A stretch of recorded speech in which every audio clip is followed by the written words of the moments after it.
My name is Dr. Ian Storch. I'm a board-certified gastroenterologist and osteopathic physician, and you are listening to Do or Do Not.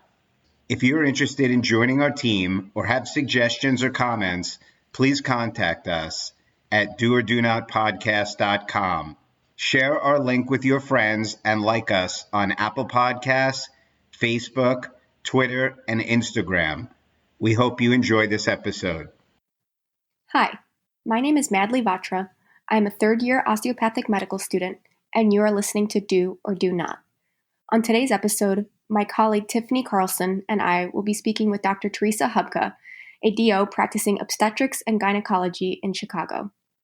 Dr. Hubka graduated from Moines University College of Osteopathic Medicine.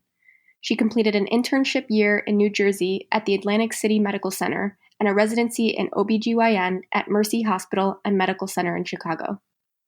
After graduation, Dr. Hubka started a private practice which subsequently grew into comprehensive wellness care, a practice that specializes in total care of women of all ages. Dr. Hubka is a clinical professor and the chair of the Department of Obstetrics and Gynecology at Midwestern University, Chicago College of Osteopathic Medicine. She is also the Obstetrics and Gynecology Residency Program Director at Presence Resurrection Medical Center. We hope you enjoy this episode. Awesome. Well, thank you so much, Dr. Hubka, for joining us today on the Do or Do Not podcast. We really appreciate your flexibility and time to come on our show. Can you just kind of describe, I'm not sure if there's really a normal day in OBGYN, but can you just kind of start maybe in like how you begin your day and then just take us through your work roles and responsibilities on, a typical or an atypical shift? Okay, well, first of all, for sure, in obstetrics and gynecology, there is no typical day. But what I will tell you is I'll kind of highlight a standard. I mean, it's kind of like a week for us. We go week by week because so many different things can change. But on a typical day, I would be getting up early, getting myself ready for the hospital to make rounds. So we like to be at the hospital by 6 a.m. And we round with any patients that are my private patients as well as patients that would be with the residents. And then we have what we call sign out or morning report. So in morning report, it's where the night shift residents and students would then report to the day team. And as faculty, we like to have more than just one individual there. So I'm part of that team. And we would then hear the sign out from the night before to the day shift. Now, I might finish that morning report in the rounding on patients that are my own and then travel back to my office, which is in Chicago. So I go to one hospital that is up north near the airport and come back to the Lakeview, Lincoln Park area where I have my private practice. See my patients, various groupings of patients, whether it be annual exams or some procedural type things, ultrasounds, non-stress tests on obstetrical patients or whatnot. So I like to have a blend of patients. I prefer not to have an OB day and then a gyne day. I kind of do a little blend of everything. By the end of the day, if I don't have anything else going on, which I usually do, but then my day would end about 6 p.m. with finishing up patients and then being able to go home and see family and, partake in dinner and so forth. If I do have something going on, what usually occurs is I might be running back to the hospital for a delivery. I might be getting a call from the residents about a patient being admitted or various things, or if I am on a shift where I cover the emergency room. For the most part, I know my patients in my practice very well. How do I say it? It works. I am a solo private practice physician who's engaged in student and resident education and administrative duties with not just only Midwestern University, but the American Osteopathic Association and the State Society, as well as the Specialty College. So I try to, I like being very engaged and involved with a lot of things, but I also want to be very engaged and involved in my own family. And so I have 2 children and my husband, and lots of pets and so forth. And then my direct and extended family on both sides, my husband's and my own. So we somehow have made it all work. And it seems to be a very fun, holistic day is what I would call it. So that's kind of a typical day, but it never is typical. Right. It's interesting to hear that you have like a lot of different things going on. So kind of going back to the very beginning, but when and how did you become interested in medicine and decide that you wanted to be a doctor? I think so. My parents are pretty great people. They were kind of self-made themselves. They both went to college and they did wonderful things and whatnot. But my dad, in particular, he's from Nebraska. And so forth, and just always talked to us about education is critical, education is key. The most education that you can get, always, and you're never too young, never too old. Always, go for improving and keeping yourself going. So, with that kind of a background, and also my mother being a naturalist, and let me explain. So, my father from Nebraska, my mother from San Diego, California, which is where I grew up. So we were all raised in California. My dad had joined the military and then moved out to California, met my mom, and so forth. So I come from a family of 8 brothers and sisters, and my mother, being from California, everything was homemade, fresh. She used to make her own bread. She'd make her own, pasta. She'd make her own everything, sauces. We never had things, out of, how do I say, the canned goods and everything. And so interesting is that I went to growing up as a kid, we had an osteopathic physician as our doctor, which I didn't really know, but I knew he was different. He was fun. He was engaged. We'd go to the doctor as all 8 kids and my mother, because my dad was in the military and he'd be away, and we'd all go there. And he was just like the most engaging, wonderful physician. And he would talk to us about nutrition and health and make sure my mother was okay because she was taking care of the kids with my father being overseas. And it was just very, very wonderful holistic care. Again, not knowing that he was a DO because he was a doctor. That's. And growing up, I remember then in high school, friends of mine wanted to be a nurse and wanted to be in education, a teacher. I loved education. I loved teaching. I always thought that would be a cool, something to do is to educate others, and in educating others, you educate yourself. What I found is that I really tended to be, I really wanted to be a doctor. I thought, I don't want to be a nurse, and I think nursing is fabulous, but I want to be the leader of the team, which is kind of like what my dad would always say, go be the best you can be, and, always look for the how you can help others and be the best you can be. So I started looking into schools and everything, and I went to UC Davis. And at that time, UC Davis for college. So from high school to college, went away to within the UC system from San Diego up to Northern California. Again, very holistic, farm country, wonderful, being very, very, how do I say, more naturalistic, and always looking at nutrition. I studied nutrition science, clinical nutrition, biochemistry, and loved that aspect of what medicine, or when I say medicine, what knowing about the body and things that you could do with the body naturally. So kind of the philosophy of osteopathic medicine just kind of fit all along. What was interesting though, not knowing it applied to UC San Francisco, because I knew the UC system, and in getting accepted, that was wonderful. But I then went after graduation, had a horrible accident. It's interesting, but anyway, a particular accident that then I ended up in the hospital and could not start my first year at UC San Francisco.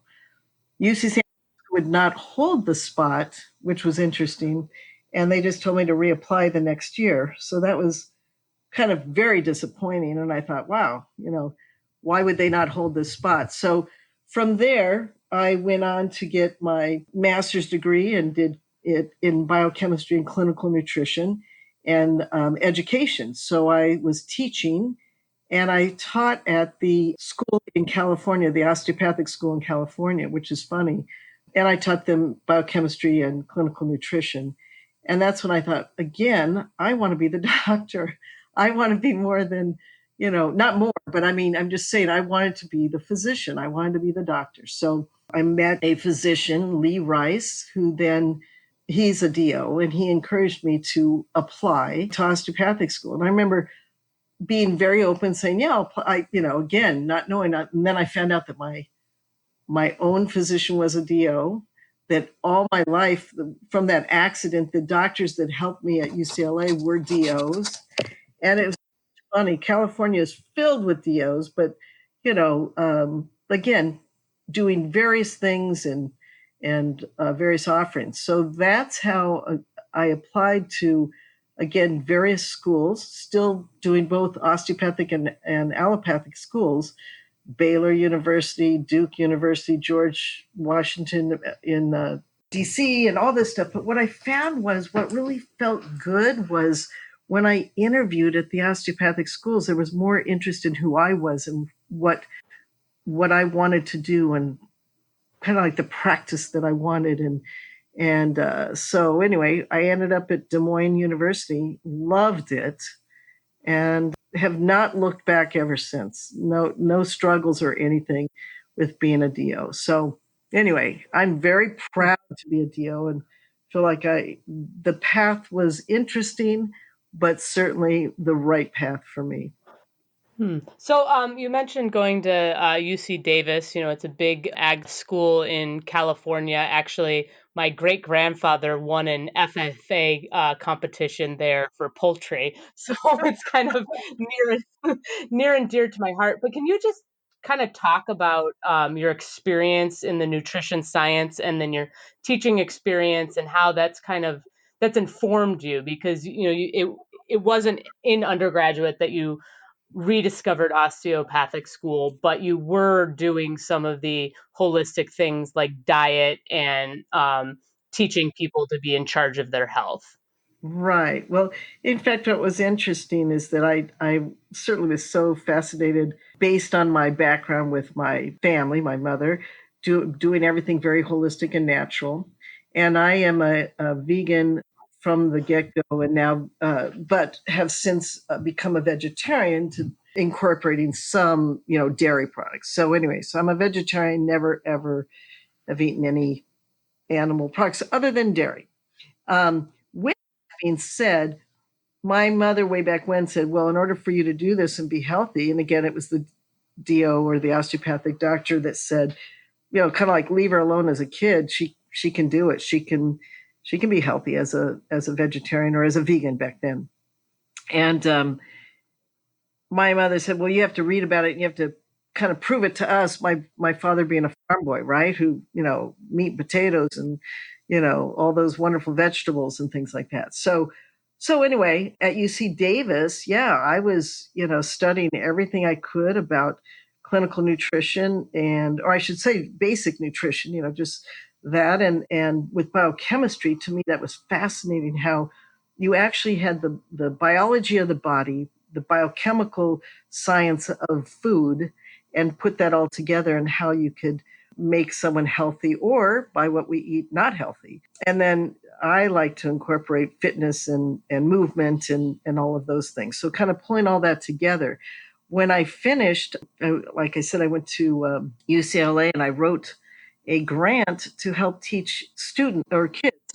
It was called the NET, Nutrition Education Task Force, that then we brought and put together a nutrition package that you could teach kids from the get-go how to eat healthy, although they had different socioeconomic backgrounds, and how this could make them aware of what was needed to keep your health or improve your health. If you were diabetic, how you could take charge of that and improve it and make it better and not be afraid of it or whatever.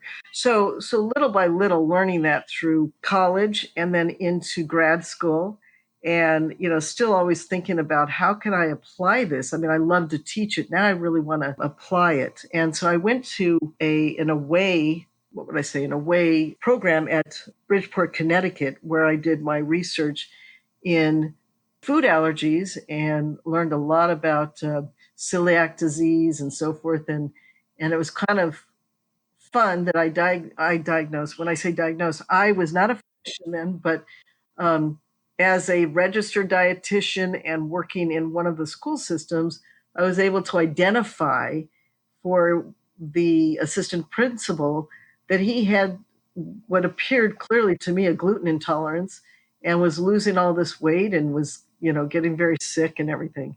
So that was when I thought, wow, I mean, and it was confirmed by his doctor, who they could not find what was wrong for the longest time. They weren't thinking of it was something just in his diet. And so, and I don't know why. I'm not gonna, that was way back when, and so I just put together a diet plan for him, and he got better, got stronger, started gaining weight again. I mean, this was a man that was probably in the 200 pounds, nice build, who then went down to like in the 120, Oh, wow. and yeah, it was pretty significant. So that's when I said, I felt like I said, I identified it, but I was like, I diagnosed something and Yeah. got a treatment. And, so again, it got me back into, I do want to educate. I love working in the schools. I love working with the teachers. I love working with the students, but I really want to be the doctor. So it kind of, again, led me back into, I want to go to medical school. Mhm. Yeah. So this kind of nutritional education and training in nutrition sounds like it was a big part of your life before medical school, but did you bring any of that to medical school? Like, did you do any research while you were in medical school or any other extracurriculars during your time there? Yeah, I was able to, like I said, it was interesting that the curriculum at the California school at that time, COMP, so the California Osteopathic Medical College, did not have nutrition. What they had was biochemistry, you know. And if you look at your curriculum, do we have nutrition in our curriculum? So it wasn't really taught, and that's when they brought me in. So that was quite fun to teach the students. The one reason why I will say I didn't apply to that school is because one year I'm their teacher, the next year I'd be their underclassman, so not real good. But what was fun is when I went to Des Moines, same type of thing. We had biochemistry, we had physiology, we had, micro, we had all those wonderful things, pharmacology, but they didn't have nutrition. So I just offered that in any of these courses, if you want me to, add a little bit, a little lecture here or there, or just, provide for the class. And so yeah, we used to have class notes. I know it's so long ago, you guys would never even understand this, but it's called a note pool. And note pool was where one student took the notes of the day and they were typed up and then put into our little files and you had to buy it, so that you could either take your own notes or do note pool. But it was always really good. So I contributed the nutrition components to note pool. And yeah, the other thing is with nutrition, you have to stay on track. You can't, it doesn't, it's, you have to always constantly learn and, there's always, everyone wants to take each component apart. And I'm like, well, that's not how we're built. We're not built, vitamin C alone isn't every component. There's, rose hips and, I mean, there's so many components that we can't take, people that want to take every single nutrient separate. I don't always believe that's the best, so always keeping up with it, reading more, researching more, and to understand it so that we can apply it is, I think, the best way to go. So at Des Moines, were there any specific people that you met there that you remember that have like helped you or still your colleagues to this day? I have quite a few, and they're all, I mean, a lot of them are here in Chicago. You'll see as you're going through school, the friends you make are lifelong friends. I mean, I get it that out of a class of 200, you can't have lifelong friends of all of them, but yeah, there are key people. Quite a few came to Chicago because it's so close to Des Moines, and some are in different parts of the country. But yes, we're we're very close and very, keep up whenever there's a alumni, reunion, or even just any type of Facebook type thing or social media, we do touch base. It's also quite fun that even I might not have met certain people, but now that link of Des Moines, you see someone that's from there, and say, I mean, it's like that connects you as well. You might be in a different city doing a rotation. And that's the one thing about Des Moines. We had to obtain our own third and fourth year rotations. The school would set up a couple, but they gave us opportunity to set up others. Mm-hmm. So you could be in a different city, and if you saw a Des Moines patch on someone's arm, it was like your family, Yeah, I feel the same way when I see like my fellow students like in our hospitals, because Midwestern has so many different rotation sites. Exactly. It's quite fun. So yeah. Also thankful we don't have to set up our own. Yes. Yes, I know. I always feel like that. I'm like, you guys are so lucky. We do a lot of work for you, just because it makes, then that's one more thing or one less thing for you to worry about. Exactly. So how did you ultimately end up deciding on your specialty? Well, I think, like I said, when I taught in various capacities, the one that really touched me the most was teaching in, it's going to sound funny, but elementary schools, because I was I was special subjects, so I wasn't, your standard homeroom teacher, whatever. I taught eighth graders and all the way up to high school. And I found that I could impact those young women the most, whether it be, at one point I remember I had to teach what now is called sex ed, but at that time it was life balance, or so, I forget what they called it, but they could never, for parents, you didn't put that term sex, in there.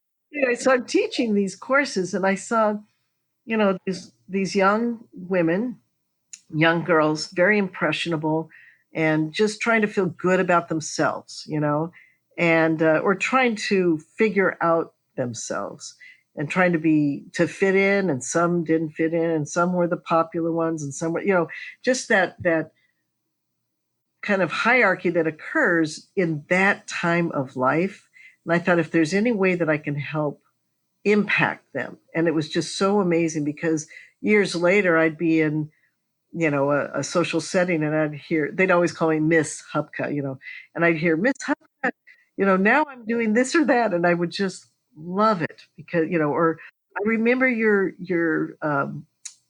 project that we did on nutrition. It really impacted me. I mean, they didn't use that technology, but it made me feel so good that I could help make a difference in their life. So when I first started in medical school, I thought, because I had an interesting, I think I told you about Dr. Lee Rice, and I don't mean to use particular names, but anyway, I worked as a dietitian in San Diego, and as an independent dietitian, working with people, teaching them how to eat and cook and balance their meals. And then he offered me a position with the San Diego Sports Medicine Center. So I was doing kind of the nutrition and fitness, along with a whole team of individuals. And he's a DO, and so he's the one that said, consider Des Moines, and consider any of the schools, but consider osteopathic medicine. So when I first started medical school, I thought, I want to do sports medicine. I think I want to do any route to sports medicine, maybe women's sports, maybe, whatnot. Because I worked with a lot of women athletes, runners and tennis players, and, because he had the San Diego Sports Medicine Center. And so I thought that's what I wanted to do. But I realized that, and I should say dancers, and dance was my thing. I was in ballet and modern dance and jazz. So I thought that's what I'd like to do. But I realized that wasn't enough of their life, if I could say that. And so I didn't really think that the sports medicine was me. I don't want to say bounced around, but I kind of loved everything. I loved ER. I loved ER because I thought, wow, you can kind of find it and fix it real quick, Problem for me with ER was that I didn't know the follow through. Like I'd be on the phone calling about how Mr. Jones was that came in with the chest pain, and was it a heart attack or what was it, And they'd always go, Hubka, off the phone, get to the next patient. So to me, follow through was very important. So I kept kind of searching, looking, through all my rotations. And I found that I really loved my women's health OB-GYN experience that I had, and it was out in New Jersey. And I was on a rotation. It was just great because the day was different. Every day was different. You'd be in the labor and delivery unit delivering a baby. Then when you're done there and watching, the eyes of the dad or the patient as she delivers, her first or her, fourth, it wouldn't matter. But moving on then from there, going to the office and kind of talking to the patients and getting to know them and having that relationship. And then the next day, maybe, or even later on, being in the OR. And I love doing surgery. I love doing things with my hands. And, so that kind of thing started me thinking, women's health and OB-GYN. And so from there, I really never looked back. I really, really loved OB-GYN. That fit me the most. The variety, being a surgeon, being able to develop those relationships at key moments in a woman's life, being part of the family. That's really, really neat to have patients remember you and say, this person delivered my child or whatever. In fact, really funny, but the other day, a patient of mine came in with her daughter, and her daughter was just bright-eyed and everything. And I looked, I said, you have the same eyes as your mother. And she, yep, yep. She goes, and Dr. Hupka, you delivered me. And I said, I know I did. I thought so. And then she was looking at me and she's like, and I want to apply to medical school because I heard so. So I was like, really? So I told her, I said, you're going to come in and shadow in my office when you can, because she's still in college. But it was so funny. I'm thinking, wow, that to me, what an impact on someone's life again. Mom brings her daughter in and, and I delivered her. And that's been a lot of what I love. I love the relationships. I love the memories. I deal with a lot of the husbands or the partners or the parents of this person's life. And so to me, making a difference in someone's life is what really brought me to OB-GYN.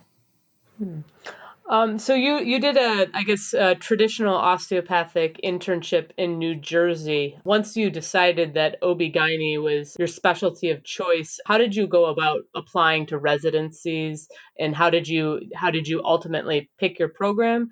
And then, sorry to have like a third question, but do you think it was more difficult as an osteopathic physician? Well, first of all, now, absolutely not. Absolutely not. Okay.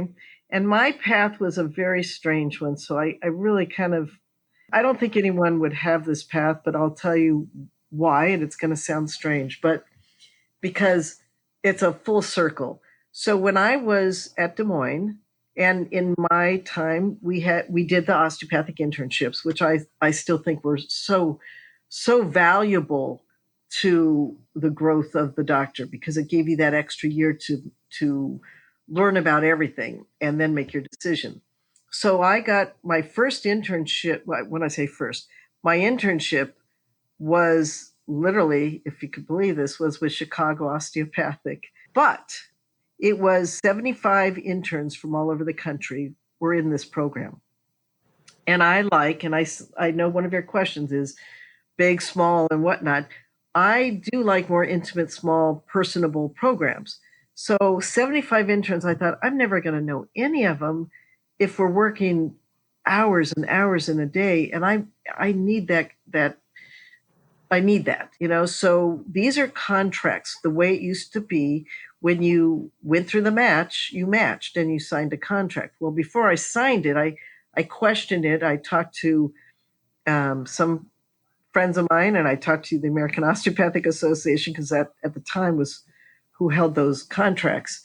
And I saw that there was a program open on the East Coast, which was a newer osteopathic program, and they had 12 interns versus 75.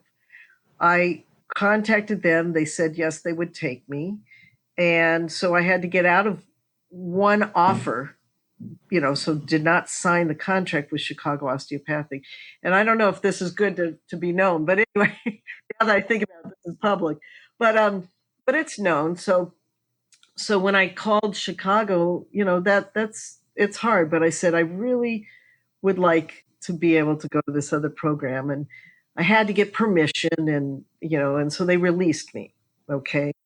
And then I started the internship, and it was fabulous. Loved it. It was just the best, off the charts. Because each month, 12 interns each month, each person was on a rotation. So I was doing peds, the other intern was doing OB, the next intern was doing ER, and we all talked like, hey, as we rotated around, I'd say, hey, when you come on to peds, these are things you need to know. This is what you need to do. And so we all developed kind of like this wonderful camaraderie and program curriculum for the next one. And because we were really the third class, okay, of this new internship. From there, I knew I wanted OB, and I looked at various programs, but I was offered the New Jersey program. And that seemed like a real simple, easy thing, right? Just stay in Jersey and take that osteopathic OB-GYN program, which was really well recognized. It was one of the best. But for me, and this is kind of crazy, but I was dating someone in Chicago.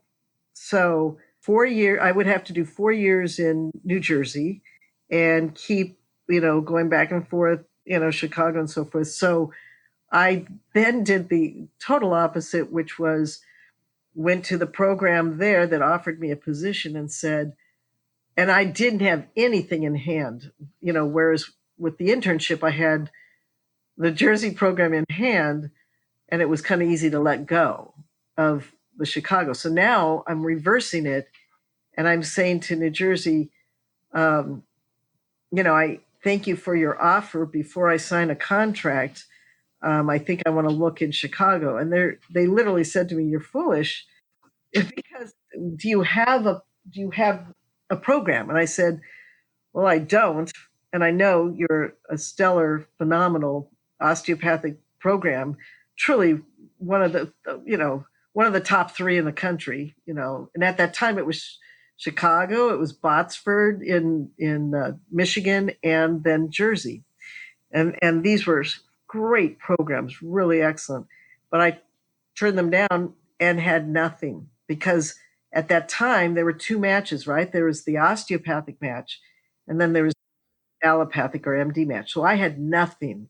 And if you think about this, I was an unknown entity in the ACGME world. And on top of that, it looked like I just ruined my career in the osteopathic world because I was leaving, and going to foreign territory. So you would think that there would be no hope for me ever getting a residency ever anywhere.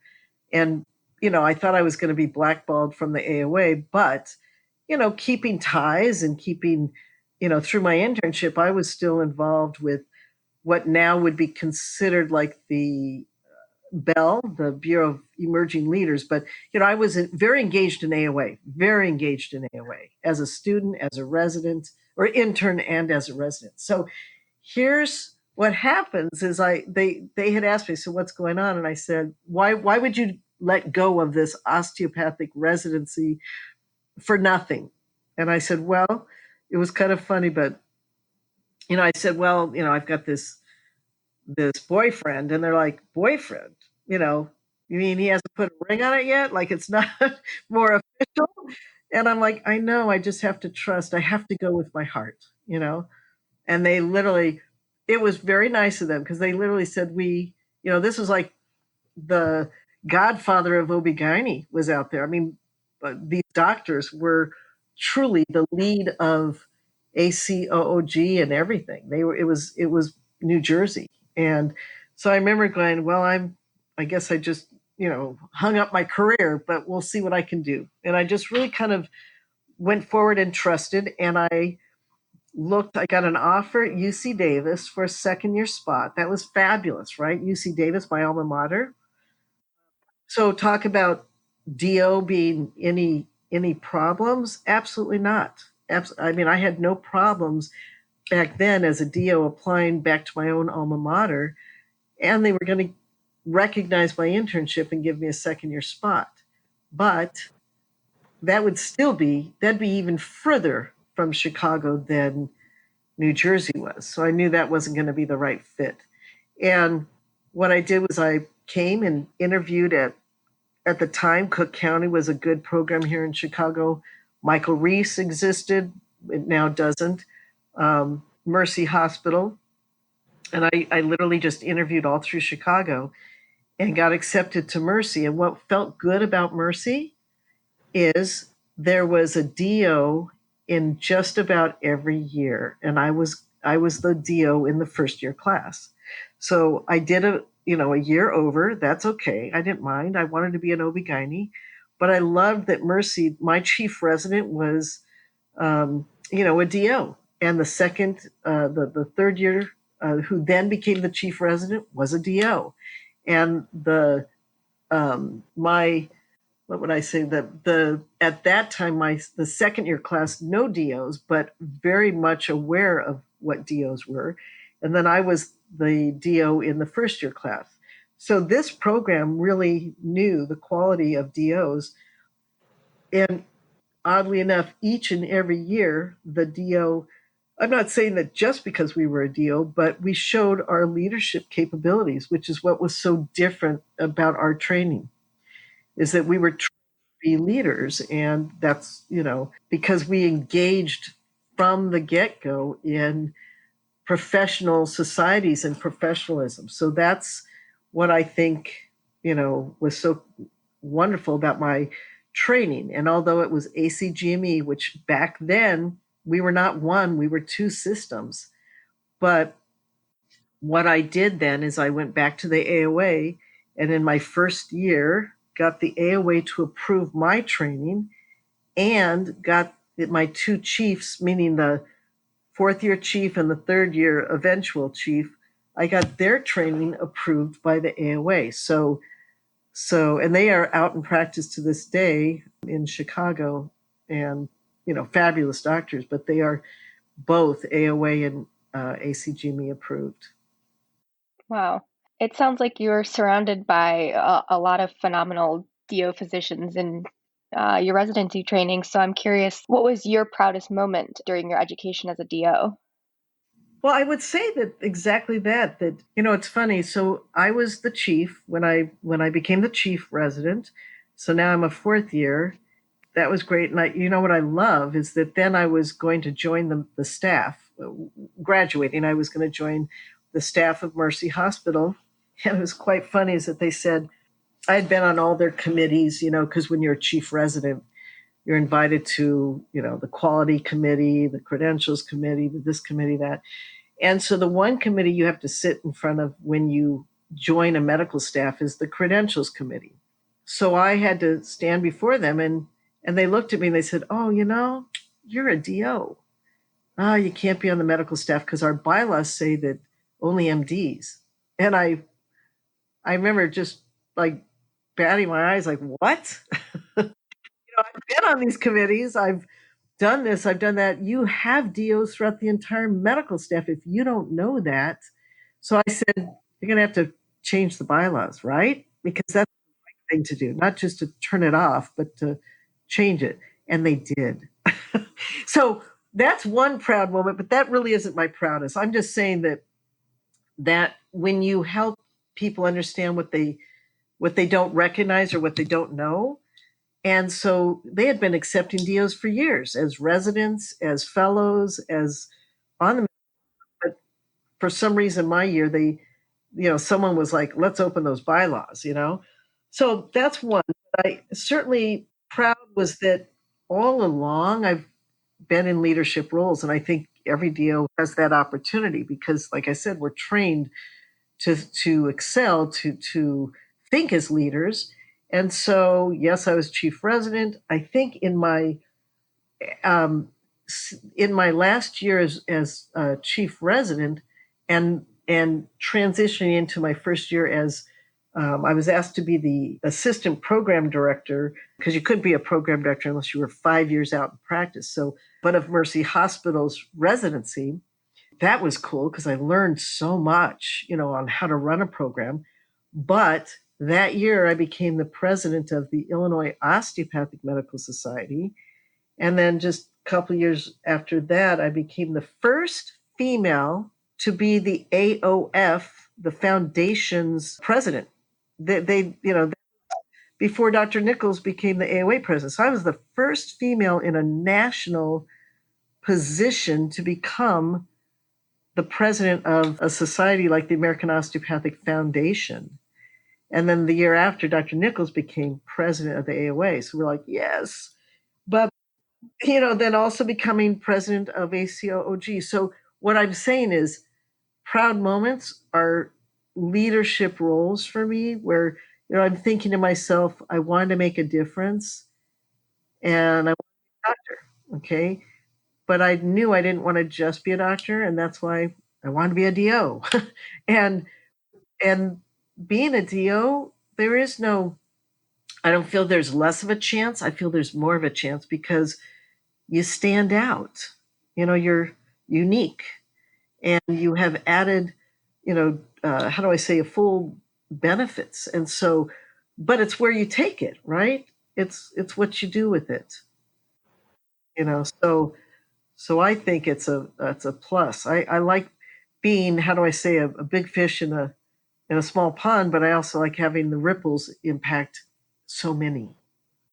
So you talk about getting that job and, asking for what you want and then being on staff at Mercy. When did you transition to running your own private practice? That seems almost an anomaly today. I mean, we hear about direct primary care, but here you are in very litigious state running your own practice. Right. So when I was finishing residency, I looked everywhere. Certainly comical now. I'm now married and my husband who's from Chicago says, "Oh, well, we'll go wherever you need to go." Okay. So I'm looking in California because I want to go home. I'm looking everywhere for jobs, right? I'm in my 4th year and I'm looking, and that's when the program director and department chair, he was one and the same. He's like, "Hey, I can give you, I'd love to have the help. You were a great chief. You made a difference. I'd love to have the help and, I'll teach you everything you need to know." And I'm like, that's good. And, I kind of like to be my own boss, so I'm thinking, all right, well, let me look in Chicago for places. And it just wasn't interesting. I didn't want to be a typical doc, how do I say? So I literally, my husband and I took out a loan and we looked and looked and looked. And I said, I want to open my own practice. So I did it right out of residency. Most of the doctors that trained me were in private practices and they just helped each other. They cross covered. So it'd be like if so-and-so had dinner with his wife, or theater tickets, because everyone back then, it was like they went to the opera, they did this, that. So if they had that, then the in-house doc would cover for them while they were, having, family time. And everyone worked together and no one took patients from each other and no one, it was just very nice, very friendly. So I thought, I could do that, I think. And there were some younger doctors, 1 year, 2 years ahead that they were employed by the hospital. And so I thought, well, if I'm the program director and I got a small little stipend, salary, whatever, and it was where I could work in a particular clinic. So I thought, hey, I could work in the residence clinic and do the schedule for the faculty. And that was one of the things that the program director wanted me to do as the assistant program director. So I ran the residence clinic and then I opened my own practice. So that little bit of money that I got from being assistant program director and the director of the clinic helped me with a little bit of a private loan, opened my practice. And I opened it on bare bones. I asked the hospital to help me train my staff. And, I had 3 people. It was me, my front office person, and my back office person. And 3 of us we opened the practice. I remember day one, I have my brand new, coat on that has Dr. Hubka, and I'm all proud, and it's starched and everything, and I'm sitting there, and my staff has their uniforms on, and literally, I think we had one patient. I thought, oh my God, I'm going to die if this is all I've got, and I asked the hospital to help me with advertising, and they were just very happy to have me. So yes, I got some help, absolutely. But what I also did in opening my practice is I did something different. I went out to DePaul University, and I sat in their student lounge, and I had Ask the Doc. Just ask the doc. You can do it as a group, you can do it as an individual, and whatever you need. Eventually, I became the team. It's kind of funny going back to sports medicine. The team doc, the team physician for the women's basketball team. I'm like, what do I know about basketball? But I know about women's health. And I had more women coming to me for issues that were very interesting. And, it worked within my nutrition background from before. And so they then became my private patients. And that grew. That just kept growing. I went to restaurants, wonderful restaurants in the Lincoln Park area, and the restaurants were very nice. And they said, yes, you can have a cocktail hour before you have dinner, and you can do a little, free, but kind of a discussion. So I had one about menopause, because I thought, well, that's kind of hopefully appropriate, and then I just did lectures around the city, and that's how I mean, free, but people came, and then they were like, what's your name? Where are you? Where, and by then I was just busy. I mean, I was, very busy in practice. You know what I mean? That's how I grew it. So it was not easy, like from day one, opening with one or so patients to, having a nice grouping of patients, but feeling like I'm in charge. It's my practice. And I initially, because I didn't have kids at the time, first year in practice, I worked ridiculous hours. I worked, Monday through Saturday, doing surgery whatever day I could. So I didn't have a surgical day. And I would work long hours. I'd be at the office at 11 o'clock at night doing, things, charts, not patients, but charts or whatever. And, planning lectures for the next day and staying involved, but really working hard because that's what grew the practice. By the time I'd been X number of years in practice and then took on the position of, 5 years in practice, you can be a program director and you can be get engaged. And that's when Dr. Nichols asked me to, come in as department chair and program director of Midwestern, which was really comical because, at one point I'd asked Midwestern, could I be a resident? Remember that position I had? And I'm like, I want to come back to Chicago. And they're like, oh no, you didn't do your internship here. So, so anyway, but it was like I said, just multitasking, doing many things, staying engaged, staying involved. And by the time I had, my first child, that's when I said, now I need some family time. But what was really great is my patients knew me as a person, and they were very respectful. When I would say any medication refills, they have to be Monday through Friday between this and this. Do not call me on Saturday for your refills. And they respected that, when I said, this is how it will be, and what I mean by that is because they knew that I was there for them. So they wanted me to be able to have the family life that I wanted for them as well, So And that's kind of how I built it. It's been great. Is it easy? Sometimes no, because I'm the only one. But I also have developed great friendships with other doctors. And just like, I've done in the past with Mercy, Mercy was the groupie. Now I know Mercy's the hospital may be closing, but the doctors there were so collaborative and so helpful. So those are still some of my, dearest friends. And one of them was my trainer, and now we back each other up. So if I need to go out of town or whatnot, and I also am very honest with my patients. I'll say, during this month, I've got a lot of responsibilities, and if you're due that month, I cannot guarantee that I would be able to deliver you. So maybe you want someone else, and usually the patients say, no, that's okay. I'll chance it. I'll chance having your covering physician, and I'll hopefully get you, that type of thing. So, so I've been very, very lucky and rarely missed a delivery. Yeah.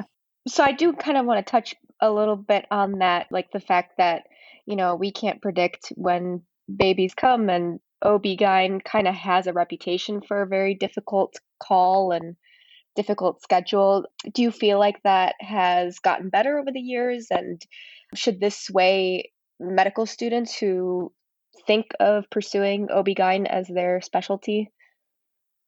I would say this: you can do with it nowadays whatever you want. The study of women's health and OB-GYN is so unique in that, it's actually a true career specialty, because when you first start, you can do everything. OB-GYN, OB, so it's office based, hospital based, take every patient, run like crazy, be up at 3 a.m. and, seeing them and rounding and all that type of stuff. And as well as the gynae, office-based procedures, and then hospital-based gynae and ER calls and so forth. So when you first are starting, that's how you build your practice. But here's what's different and unique is that, you can be employed by a hospital, you can be in a large group employed by a private entity, you can be academic, truly just completely academic and not clinical, or work in an academic clinic where you are an academic hospital-based clinic where you're in a hospital and you see the patients. Patients don't feel that that they belong to a system. They belong to the doctor. Do you know what I'm saying? I know the systems think they're the Northwestern patient. Well, no, they're really Dr. X's patient who works for Northwestern. You can do all that. As you go through your career, you can change and say, I want less OB and more gynae. I want more surgery, or I want more office space. So that's one thing. It's a career building specialty. You can do it for a lifetime. I mean, and you don't have to either. So the doctors that I have on as faculty, and I smile because we have so many unique. I'm the dinosaur. Okay, I do it all. I enjoy it all, and I'm solo. Okay, but I have wonderful, support and friends that work with me, as far as I said. But here's the reality. Part of my faculty for Midwestern, I have one that is a physician that did it all. Then he went into gynae only, and now he's complete academia. Okay, that's all he is. He works with me for the students. And I have another one who's an amazing surgeon. And so he's OB, he's mid-career, well, he's early career, and he is just an amazing surgeon. So he's doing more of the surgical stuff, and he's moved up in the ranks. And again, there's the DO, they're all DOs, but he has moved up in the ranks of leadership. So he's like the minimally invasive and robotic surgeon, kind of the chair or the lead on that, and is developing the program for the hospital that he works for, but he is employed.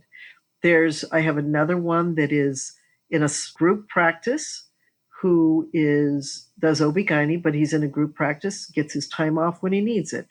I have another faculty member who has 3 kids, wants time with kids, and she is now locum tenens and hospitalist when she wants, so she can do a shift, not do a shift, and so she calls her schedule, but if when you do locum tenens, they send you to X hospital and you work for a couple of weeks at that hospital helping out, and then you move on to another.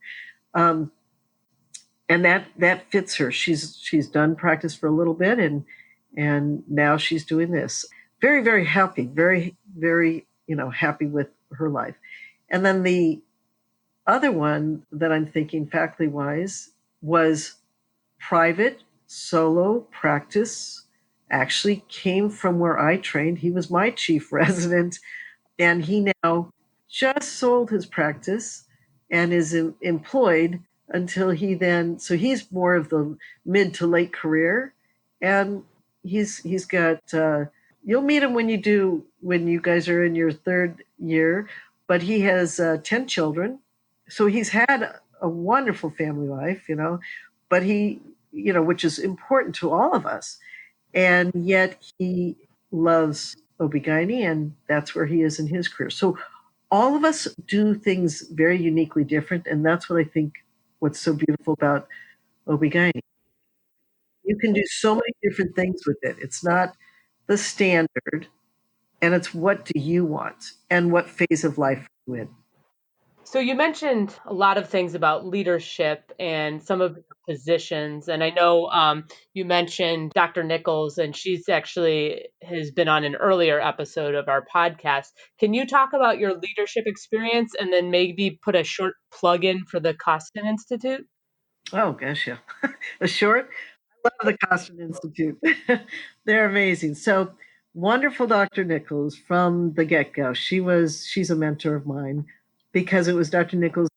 Here I am from Des Moines University. Here I am in Chicago, Illinois, doing my own little thing, working at Mercy Hospital as the assistant program director, and just loving life and whatever. And she, and we knew each other from the Illinois Osteopathic Medical Society and the AOA.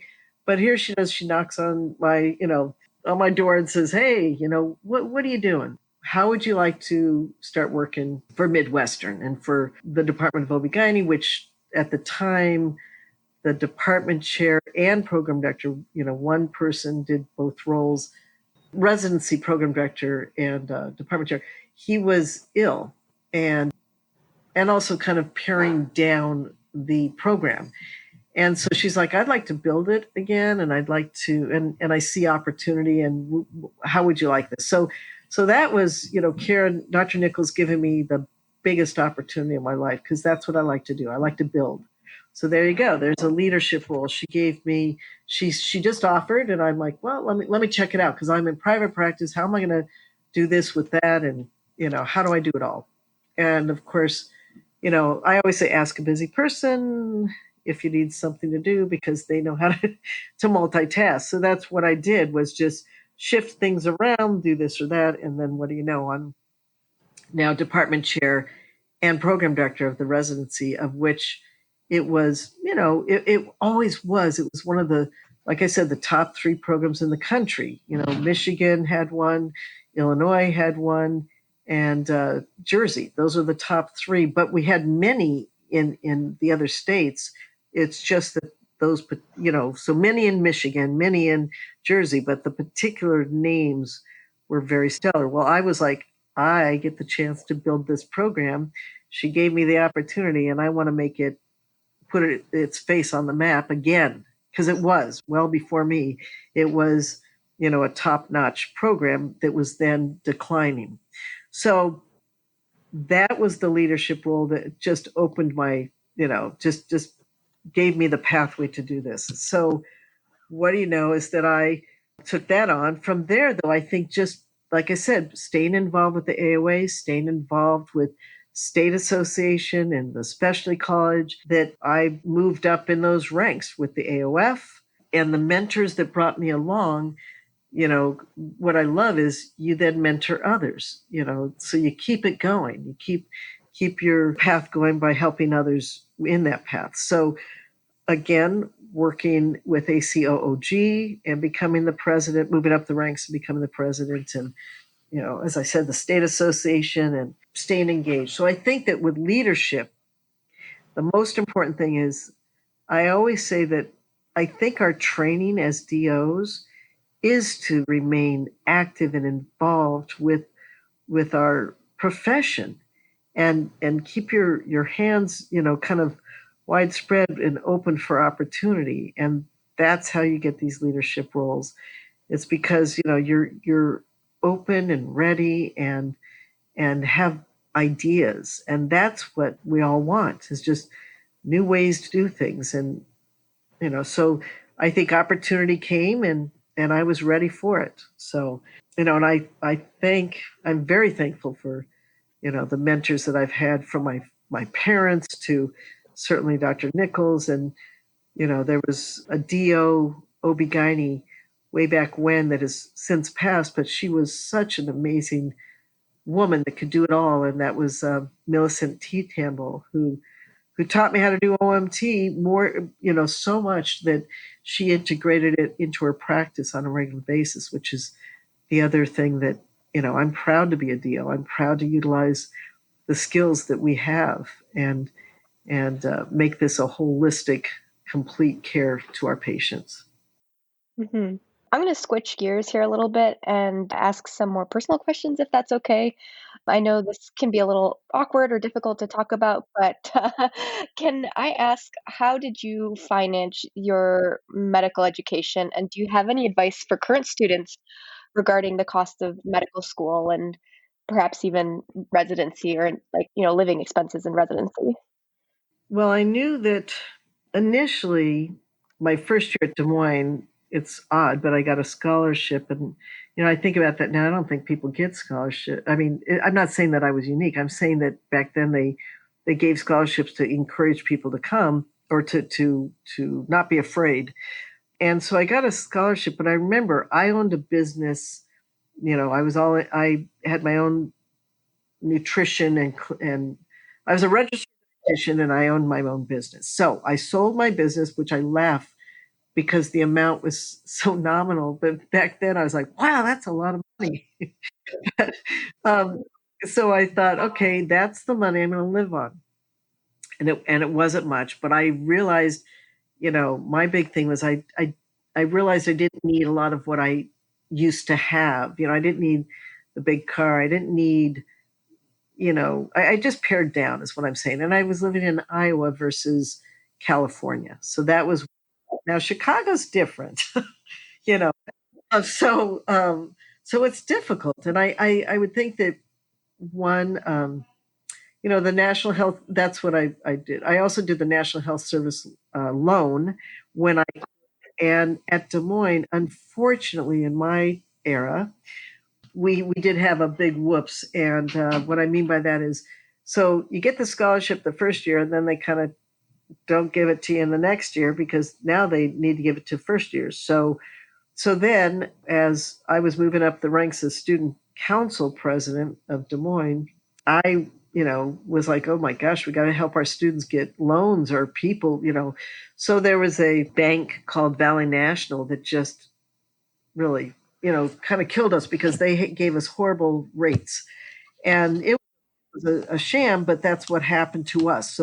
So most people think, wow, school didn't cost that much in your years. Well, what it did is it left us in debt at in my time at 300 of, so 300 plus debt, after really only paying for 3 years out of 4. So that's kind of steep, and that's what you guys are coming out with, 250 to what, $300,000 debt,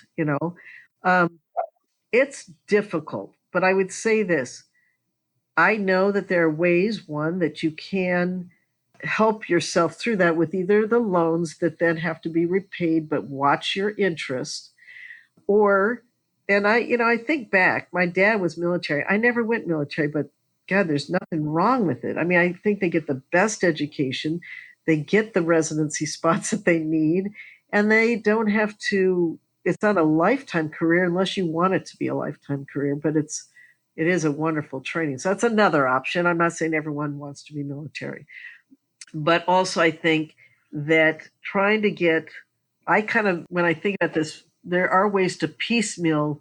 One of my classmates did her education. Now she was from Nebraska, so she was from Nebraska, and her city wanted to make sure she came back, and so they actually helped finance her school education. So there are ways, I get it, that you basically just go into debt. You really do. But to me it is worth it because you can somehow eventually pay it off. Every year I watch, not every year, but periodically I see people celebrating, hey, I just paid off my school loan of 300 and da, da, da, da, and yeah, so it's like, that's great, but I still know doctors that still have loans from way back when because it's nearly impossible. So I keep saying there are ways to work through it and to not feel burdened, because I think that you got to live, and you got to just don't live excessive. You think that done, like, oh, go out and get the big car and get the new house and get all this stuff. It's like, stop, slow down. You don't need to do that. You need to realize where you are and earn some money first. So medical education is very expensive. I'd love to see it go down, or I'd love to see a process, and we're working for that. Residency is different, though. You get paid. Do you get paid a lot? No, but you get paid. You do get paid, and they get paid far more than we ever got paid. So are they paying their loans? Probably not during residency, but so they're not paying their student loans, but they're living, and they're living decently, and certainly the family, whether it be, the spouse or significant other of some sort, does, take on that same debt. I get that, but it's doable. So I would not make the finances a decision maker. If you want to be a physician, be a physician, because you're going to be a great physician.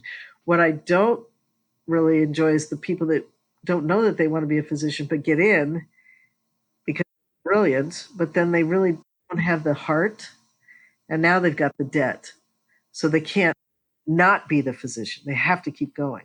Do you know what I'm saying? And they stop. They quit after they graduate, so they burn out. What you want to be is that person that really, you don't want burnout. You really don't want burnout. You've got debt and burnout. That's just a horrible thing.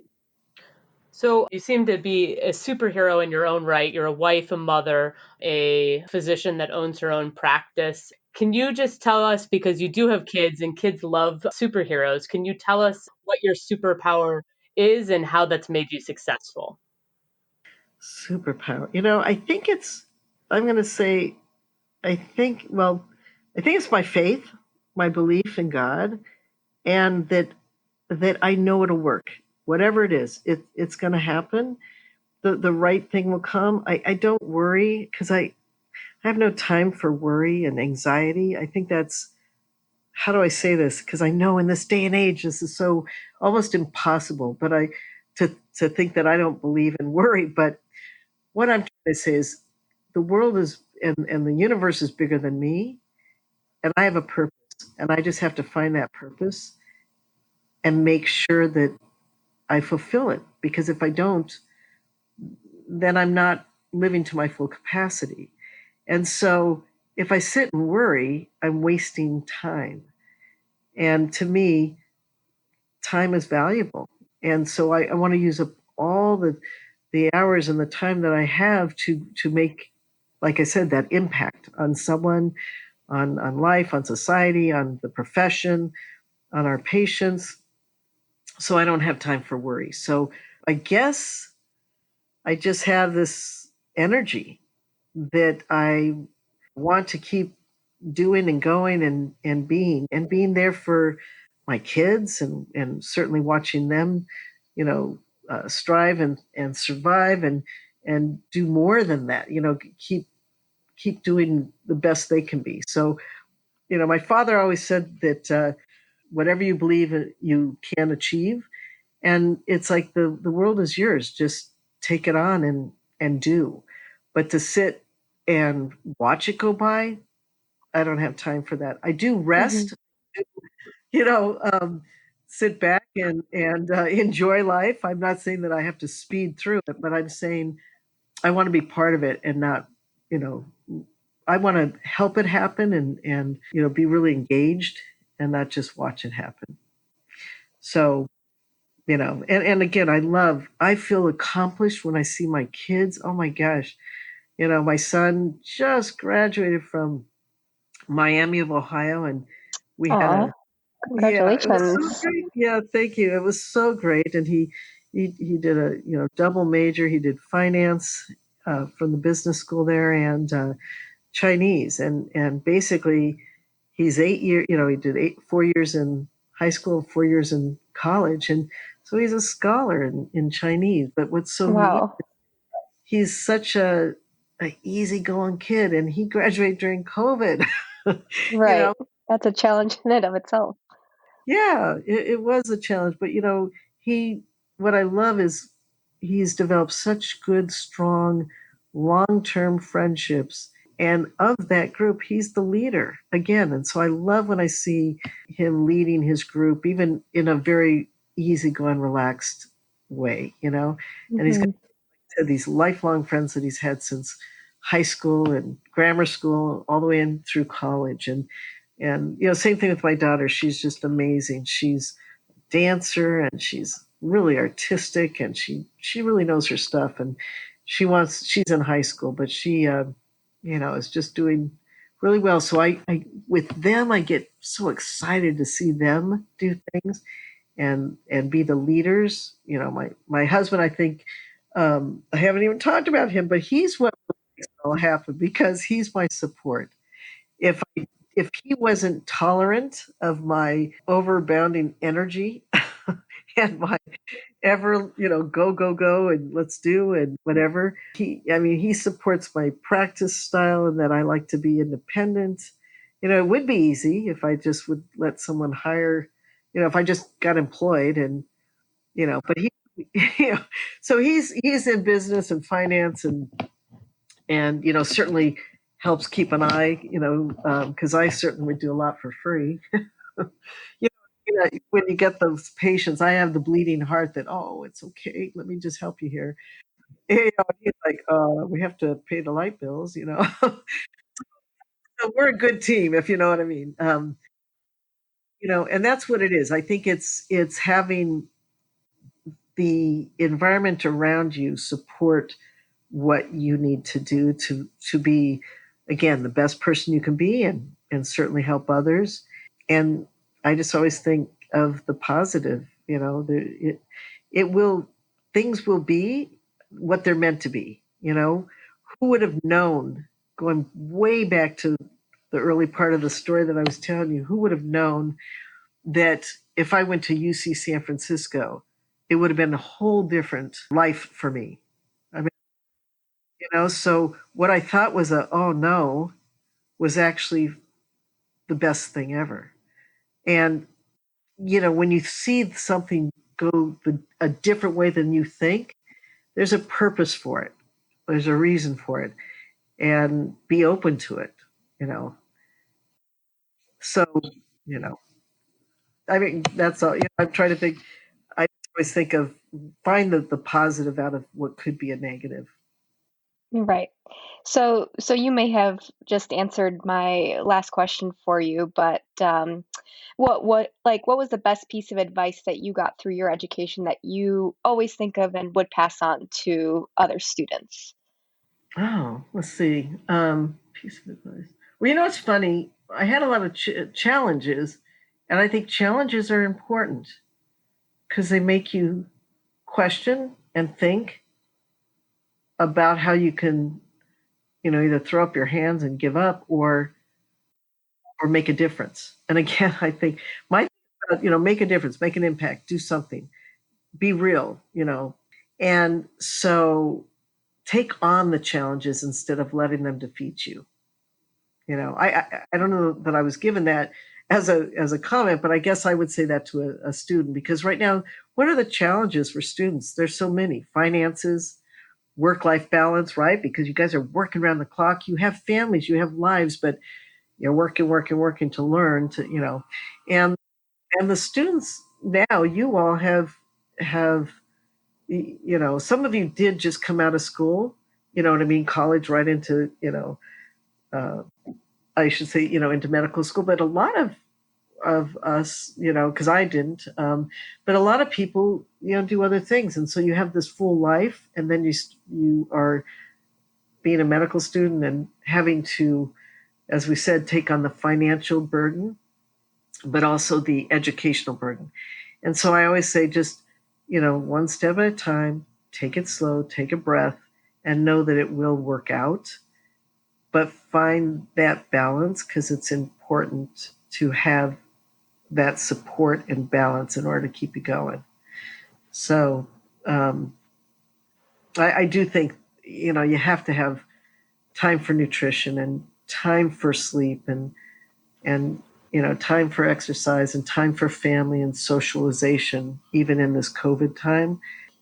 But you have to, also know what you can take on. And so, who says that you have to do it everyone else's way? Do it your way,